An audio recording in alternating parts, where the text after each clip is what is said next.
Thousands of protesters taking to the streets of Tel Aviv Saturday night in a weekly anti-government rally, calling for the end of war in Gaza. We must stop the war. I'm still optimistic, and I'm hoping that the public pressure will move the government away from its current bad politics and take us to a better future.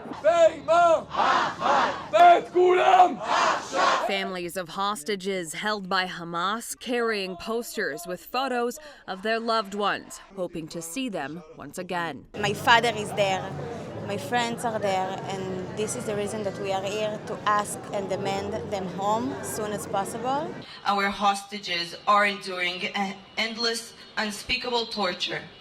IDF soldiers are losing their lives in vain, and still Netanyahu does not commit to ending the war. I don't expect anything from my government. That's the point of it.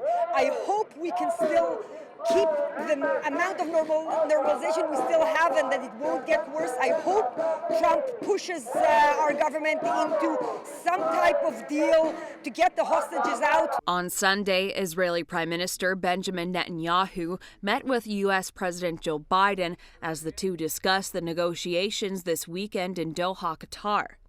According to Biden's national security advisor, the parties were, quote, very, very close to reaching a deal, but still had to get it across the finish line.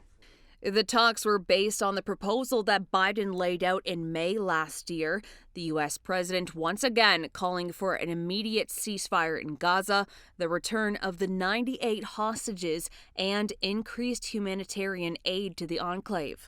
A possible deal would also involve the release of some Palestinian prisoners held in Israeli jails.